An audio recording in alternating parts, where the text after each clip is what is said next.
저희 교회는 영성 충만한 교회라고 하는 그 표를 2022년 올해 가지고 그렇게 말씀을 듣고 있습니다. 교회는 사람이니까 영성 충만한 우리 자신이 되면 영성 충만한 교회가 될 줄로 믿습니다. 그래서 이제 어떻게 하면 영성 충만할 수 있느냐라고 하는 부분인데요. 충만은 머리부터 발끝까지 지배를 받고 통제받는 것을 얘기하거든요. 어디서부터 어디까지?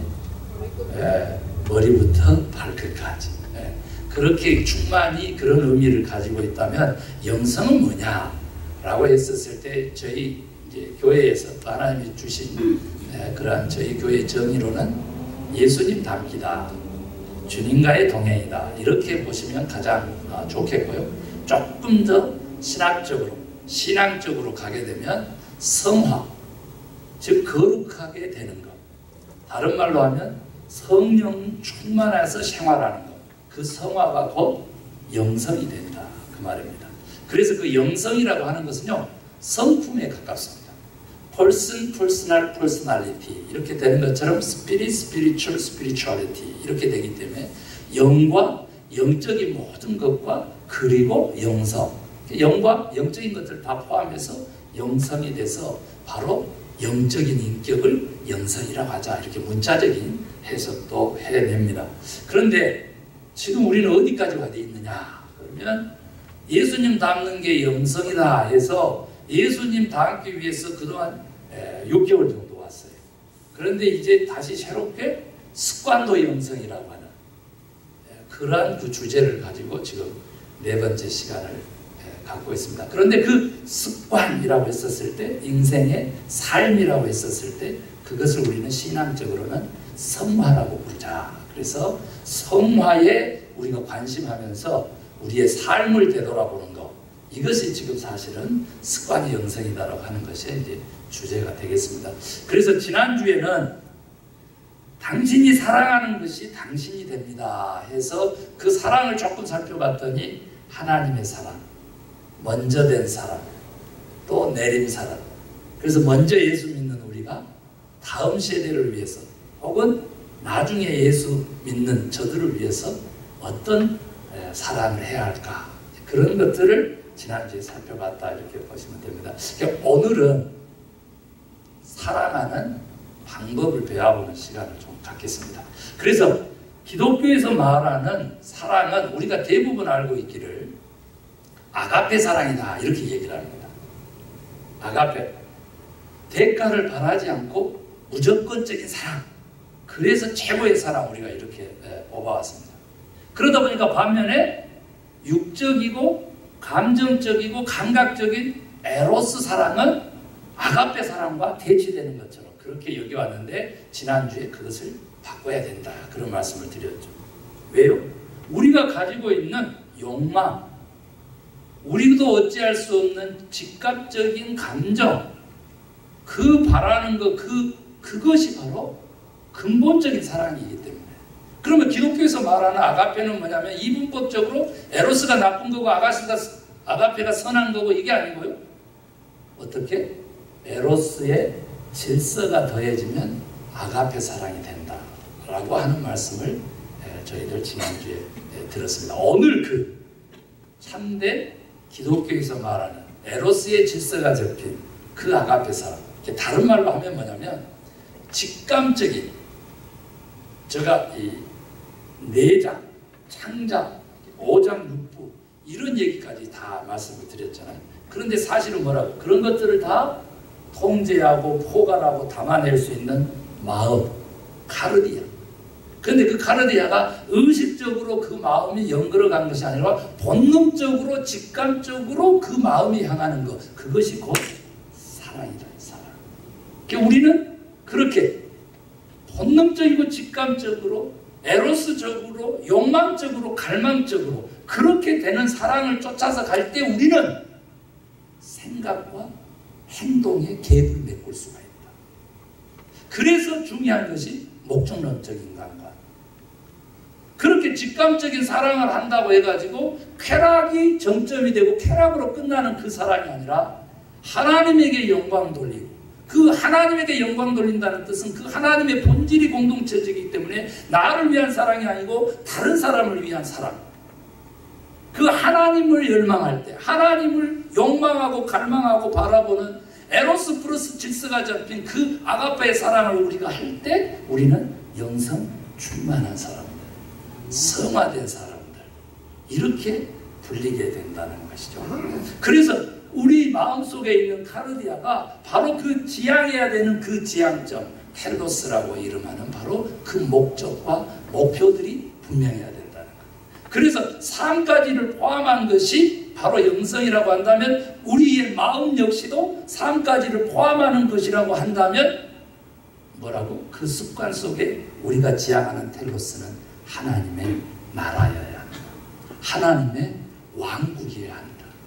그래서 하나님의 나라는 곧 하나님의 통치라는 것. 우리가 천국을 지향하지만 죽어서 가는 영적인 그 나라로만 인식할 것이 아니라 참된 복음은 이 땅에도 예수가 말했던 것처럼 하나님의 나라가 임했다는 거예요. 오늘 우리가 영성 충만한 사람이라면, 성령 충만한 사람이라면 이 땅의 우리들의 삶도, 오늘 하루의 우리들의 행동도, 이 예배도 천국이어야 된다. 천국이어야 한다. 하나님의 다스림, 하나님의 통치가 이루어지는 곳, 그 어느 곳이 천국이라는 것. 우리 카르디아, 우리의 마음속에 하나님의 법이, 하나님의 통치가 분명하게 서서 질서를 잡고 우리의 끊임없는 그 욕망을 통제하며 하나님의 영광을 구하고 하나님의 기쁨을 구하면, 하나님의 나라를 갈망하면 그의 속에 천국이 임한다. 우리들의 마음속에, 이 카르디아 속에 천국이 임하면 우리 몸에도 기쁨이 넘쳐서 고통을 이겨낼 수 있고 질병을 이겨낼 수 있고 건강을 다시 회복할 수 있다라고 가르치는 것이 예수님의 가르치십니다. 더 이상 약품이라든지 의술에 기대지 않아도 마음속에, 카르디아 속에 천국의 왕국을 건설하면 그분이 주신 기쁨으로 인해서, 찬송으로 인해서 언제나 노래하는 인생, 즐거운 기쁨의 행복의 인생이 될 수 있다. 믿으시면 아멘. 아멘. 아멘. 갈망하는 겁니다. 그걸 갈망하는 거예요. 텔로스라고. 그래서 목적론적 인간관으로 가는 겁니다. 그런데 이렇게 하나님의 왕국과 하나님의 기쁨을 추구하다 보면 우리도 그 천국 백성이 돼서 천국의 기쁨으로 살아내게 되는데 현실에서는 대적자가 있고 부딪히게 된다는 거죠. 마음 같아서는 내가 뭐 어떻게 하고 싶은 거죠. 여기에 또 헌금 얘기하면 또 오해하실 분이 계셔서 내가 안 하는 거예요. 아, 이렇게 베풀고 싶은데 현실이 그렇지 않은 것이죠. 그럴 때 우리는 그 마음을 어떻게 표현하고 어떻게 다스리고 그 마음을 어떻게 하면 풍성히 할 수 있는가, 오늘 그것을 배워보자 그 말입니다. 아멘. 예, 그걸 배우기 위해서 오늘 가장 중요한 것을 하나님이 우리에게 본문을 통해서 가르쳐줍니다. 그 본문이 바로 오늘 우리가 함께 읽었는데, 우리는 하나님이 택한 하나님의 자녀라고 하는 거야. 아멘. 그리고 거룩함, 성화 얘기 나오잖아요. 거룩한 하나님의 자녀라고 하는 거. 그리고 자기 인식이 중요해요. 그리고 하나님의 사랑을 받는 자라고 하는 것이 중요합니다. 누가 택했다고? 하나님이 택하셨어요. 그리고 하나님이 우리를 거룩해 하시고 구별시키신 거죠. 성스러운 존재로 바꾸시고 하나님이 사랑할 만하고 사랑하는 존재로서의 우리 인식이 굉장히 중요합니다. 그런데 이런 사람은 뭐 해야 된다는 거예요? 뭐 해야 돼요? 5가지를 성경에서는 일컫고 있어요. 첫 번째 나온 게 뭐였어요? 긍휼입니다. 불쌍히 여기는 마음, 이것은 사랑의 근본입니다. 제가 늘 그런 얘기를 하죠. 우리 형님 네 분 결혼 스토리 늘 들려드렸잖아요. 어떻게 결혼하게 됐어? 이러면 불쌍하는 마음이, 불쌍히 여기는 마음이 일어가지고 한 번, 두 번 만나다 보니까 그렇게 됐어. 이게 이제 감정이거든. 그러니까 긍휼심이 굉장히 중요해요.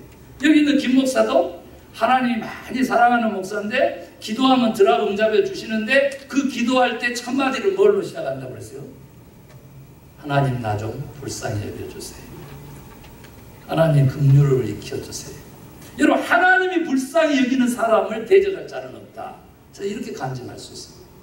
그래서 언제나 넘어질지라도 다시 일어나서 승리의 길을 갈 수 있게 되는 것이죠.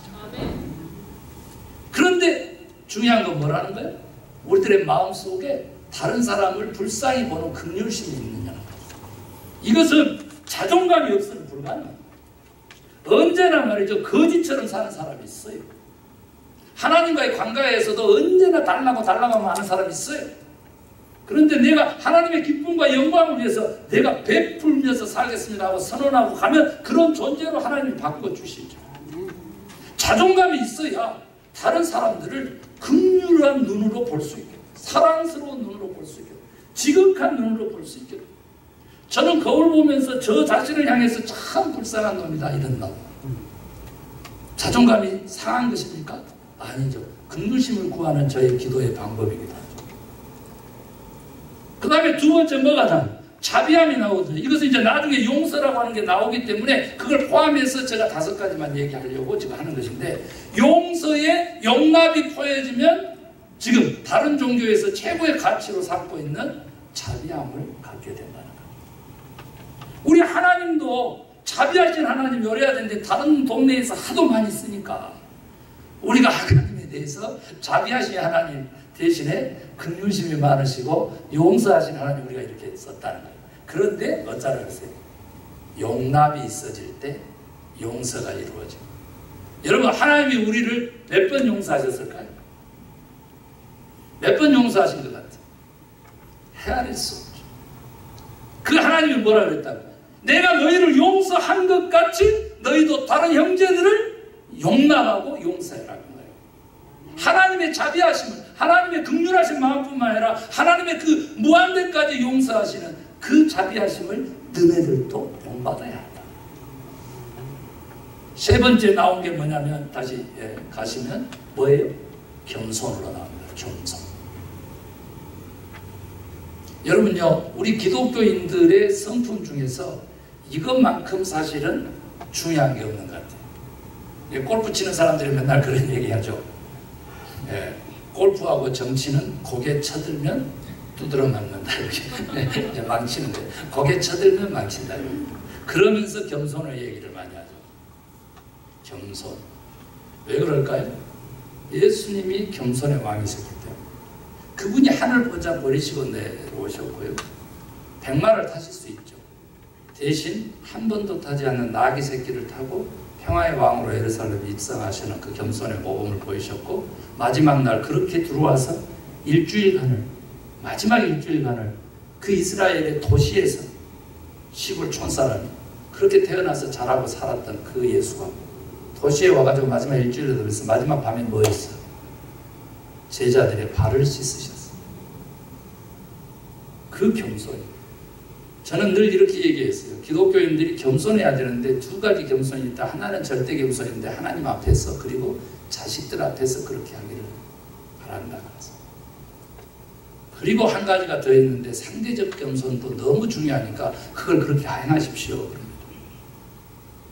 어떻게 바울처럼 못 배운 무식한 사람에게는 못 배운 자처럼, 교수들 놓고 박사들 놓고 할 때는 그렇게 그들보다도 더 큰 학자의 혀로 겸손인 것이죠. 남편 앞에서, 자녀 앞에서, 우리들의 이웃 앞에서, 가진 자 앞에서, 못 가진 자 앞에서 우리의 단 한 가지 행동은 겸손이에요. 그 다음에 네 번째가 온유입니다. 온유는 말 그대로 따뜻하고 부드러운 것, 이렇게만큼 잘 표현한 것이 없습니다. 그런데 이 원어의 원어적인 그 뜻은 뭐냐면 하나님의 법 앞에서의 따뜻한 마음과 부드러움으로의 순종을 내포하고 있다는 것입니다. 모든 사람에게 친절할 수 있는 그 성품은 어디로부터 오느냐라고 하는 겁니다. 불의에 대해서는 당연히 분노해야죠. 거칠 수 있어요. 예수님도 그러셨기 때문에. 성전에서 성전세를 내는 그 동전을 바꿔주는 상을 뒤집어 버렸어요. 짐승을 몰고 뜰을 걸어 다니는데 채찍으로 다 쫓아냈죠. 그런 거 다 뭐라고? 온유에 해당합니다. 우리가 잘 아는 대로 모세가요, 이 세상에서 온유함이 가장 승한 자라고 그러는데 그렇지 않았죠? 화났을 때 하나님이 세계에 준 십계명 그 두 돌파 계명을 갖다가 바닥에다 박살냈죠. 저도 하나님의 말씀을 전하면서 때로는 강력한 분노를 가지고 선포하는 차원에서만 끝내려고 강하게 설교할 때가 있죠. 그것은 말씀 자체의 능력이 있어서 목회자는 선포만 해도 그 말씀을 받거나 받지 않는 사람일지라도 비록 이곳에서 불의하지 마세요, 죄지지 마세요, 저 위정자는 하나님의 뜻을 쫓아서 약자를 돌보는 자가 됐어요, 술 처먹지 말고, 내가 이러면은 진짜 술 끊어볼지도 몰라. 그 정도로 온유함이라고 하는 개념이 순종에 가깝지 형태라든지 표현하는 방식에 가깝지 않다는 사실을 알면서도 그래도 어떻게 하라고? 자비하심이 있으므로 온유한 마음, 모든 사람에게 친절한 마음, 우리 그리스도인들에게 너무 중요하다는 것이죠. 그 다음에 마지막이 뭐예요? 오래 참음으로 나와 있는데 고린도전서 13장에도 사랑에 대해서 나오는데요. 그 중에서 사랑의 조건, 사랑의 정의 많이 나오는데 4번이나 언급되는 게 바로 이 인내입니다. 인내. 오래 참음. 오늘 내가 어떤 것을 인수받았어. 그런데 여러분, 묘목에서 열매를 딸 수는 없지. 기다림이 필요한 것이죠. 자녀들의 교육이요, 하루아침에 될 것 같으면 로봇이죠. 그리고 변하지 않을 것 같으면 또한 인간이 아닌 것이죠. 저는 설교하고 목회하면서 참 변하지 않는 게 사람이라고 간증을 하다가요, 갑자기 제가 입을 다물기도 합니다. 침묵을 하기도 합니다. 왜? 하나님이 하시면 할 수 있는데 내 경험을 절대화시키는 건 아닐까. 변할 수 있기 때문에 사람인 것은, 변할 수 있기 때문에 소망인 것은, 변할 가능성 때문에 희망을 품는 것은 내가 너무 절망적으로 비관적으로 받아들이고 해석한 건 아닐까. 달라졌다고 믿었는데 똑같은 행동을 반복할 때 그 실망과 절망감은 이루 표현할 수 없죠. 왜? 저희들 이미 표현했잖아요. 우리는 감정적인 동물이기 때문에. 그럼에도 불구하고 제가 이런 5가지 오늘 성경 본문을 통해서 목적지향적인 하나님의 왕국을 향해서 나갈 수 있는 영성 충만한 성화된 그런 그리스도인들의 모습은 뭐냐라고 하는 거죠. 인내. 3번만 참아도 살인을 면한다는 속담을 가진 우리 민족이 아닙니까? 사람을 살린다는 뜻이죠. 3번만 참아도. 그런데 우리가 3번을 넘어서서 4번째로 나아가면 어떻게 되겠어요? 생명도 살리는 생명의 열매가 풍성한 삶으로 가게끔 되는 거죠. 믿으시면 아멘. 아멘. 4번만 참으면 예수님이 그토록 우리들의 삶에 원하셔서 성령까지 보내셔서 돕고자 하시는 생명, 열매가 풍성한 삶 살게 된다는 거예요. 우리 주변의 모든 사람들이 생명력이 넘치는, 환경을 탓하지 않냐고, 내 처지를 문제 삼지 않냐고, 그것을 뛰어넘는 천국에 대한 소망으로, 그 갈망으로, 아니 직감적인 그 사랑으로, 에로스의 질서가 잡힌 그 아가페의 순무함으로 우리는 목적을 하나님의 왕국에 거하는 백성으로 달성할 수 있다. 그렇게 믿습니다. 그래서 어떻게 하라 그랬냐 그랬더니 5가지를 쫙 나열한 다음에 바울이 마지막에 뭘 하라 그랬어요? 이 모든 것 위에 뭘 더하라고? 사랑을 더하라. 14절. 온전케 하는 띠다.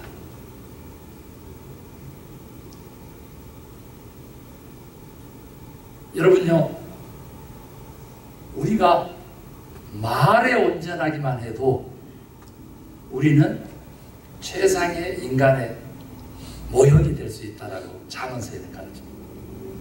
그런데 말과 행동에 온전하면 어떻게 되겠어요? 그런데 말과 행동까지 다 온전하게 하는 것이 뭐냐 그랬더니 사랑이다. 여기서 사랑의 본질에 조금 더 다가가기 위해서 조금 전에 뭐 아가페 사랑 해가지고 에로스 플러스 질서 니코로 아가페 이렇게 도식적으로 의식적으로 그렇게 안 하고 이 사랑을 조금 더 본질적으로 파악하기 위해서 하나님이 주신 것이 뭐냐 그랬더니 바로 조금 전에 5가지 열거한 그러한 것들이 다 뭐냐는 거죠. 성품이라는 거예요. 성향이라는 거예요. 경향이라는 거예요. 지향이라는 거예요. 근본적인. 우리 그리스도인의 삶에는요, 길 대신 예수님이 계시는데 그 길이라고 하셨던 예수님은 마치 우리들에게 무엇과 같냐면 나치판과 같으신 존재죠.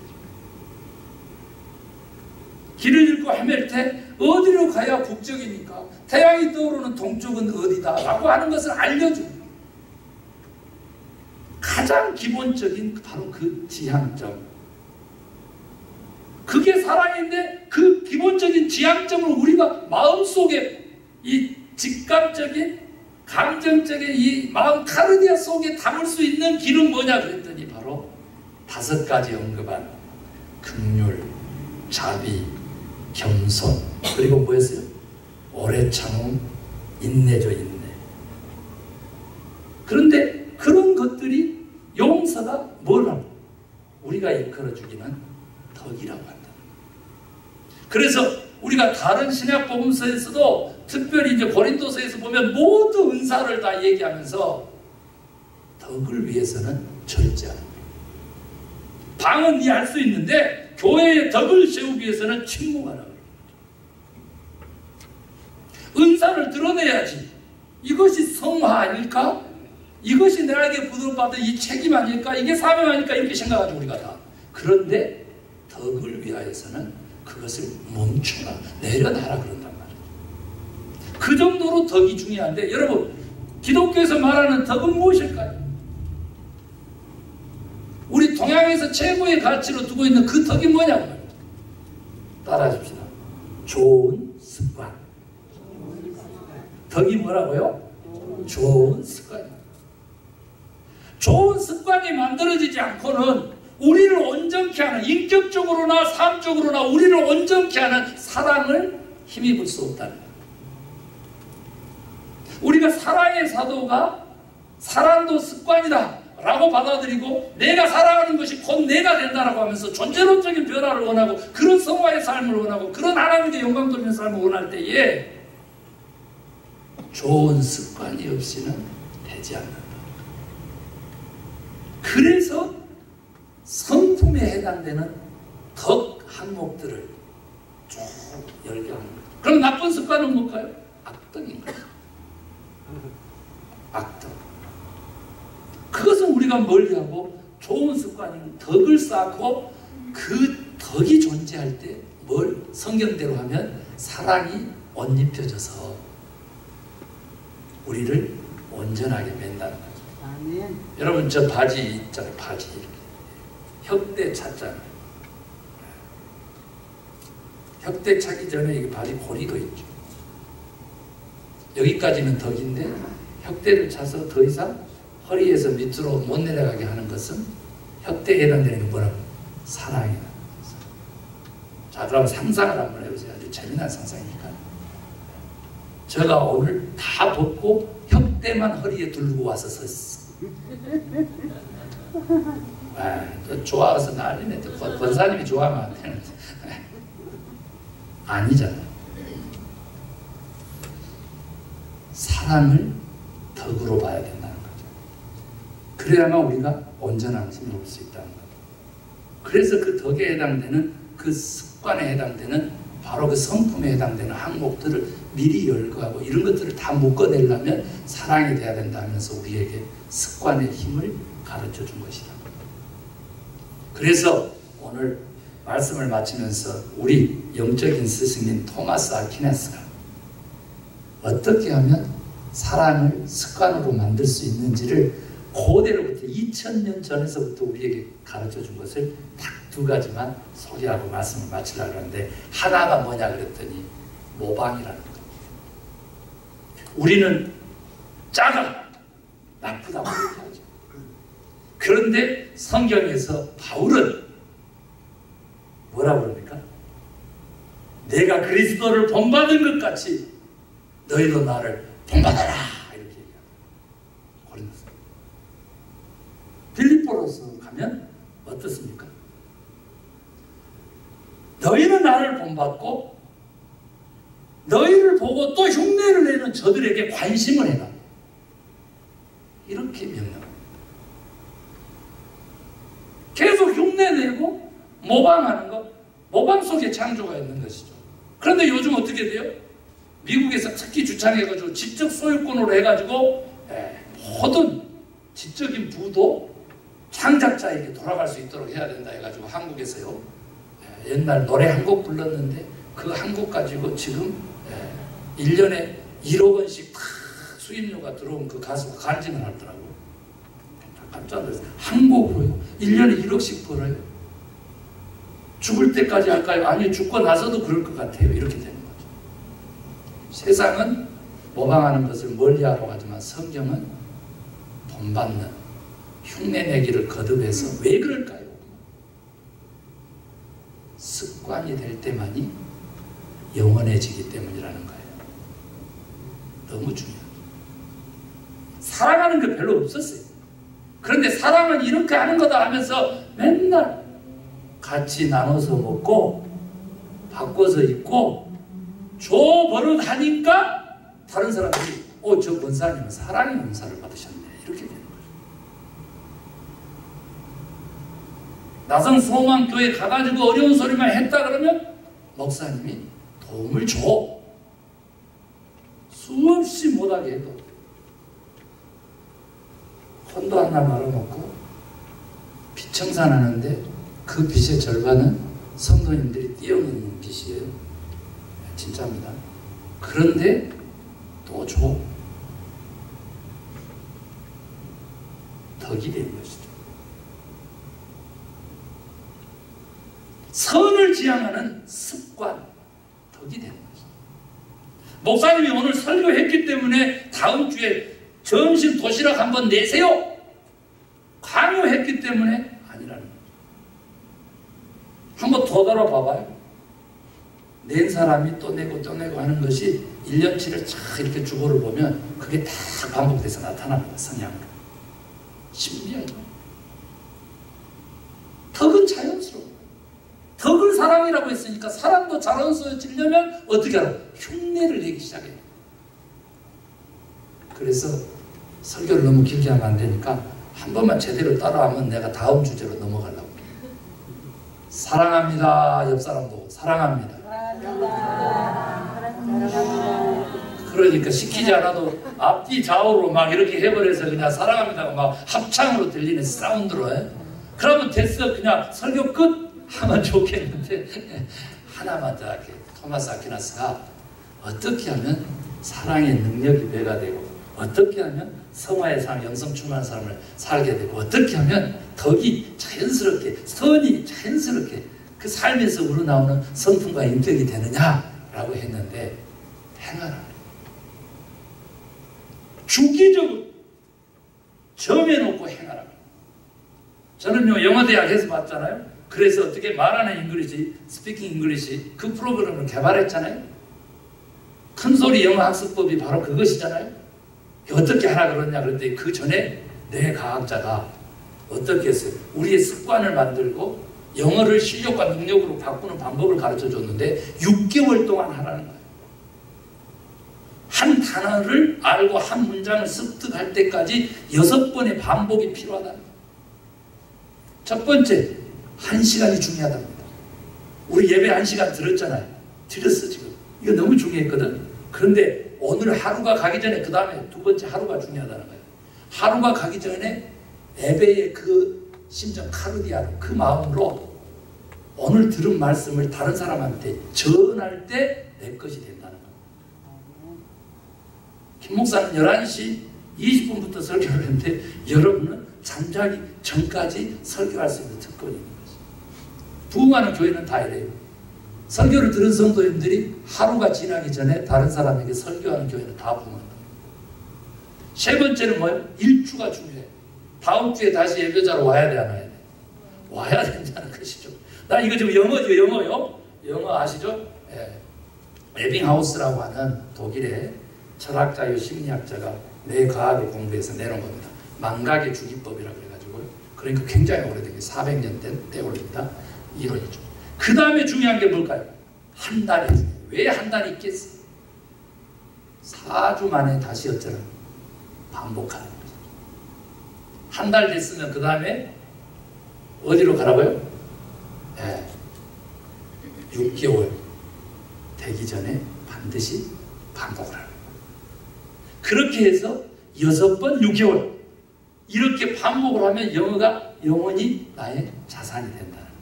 내 실력이 되고 능력이 된다는 거예요. 그게 이제 학습법에서는 그렇다는 거예요. 이제 사랑에서는 어쩌냐는 말이에요. 여러분 이 원리를 그대로 적용하면 여러분 우리는 사랑을 습관으로 만들어내서 그 사랑하는 대로 우리의 존재를 바꾸어낼 수 있는 하나님의 아들, 딸이 될 수 있는 놀라운 길이 있다는 거예요. 흉내라도 내면서 실천하라고 그렇게 조언합니다. 덕을 쌓고 사랑이라고 하는 습관을 완성하기 위하여 사랑 베풀기를 흉내 내듯이 그렇게 실천하면 나머지는 누가 하신다고? 하나님이 하신다고 약속하셔 주시죠. 기도합니다.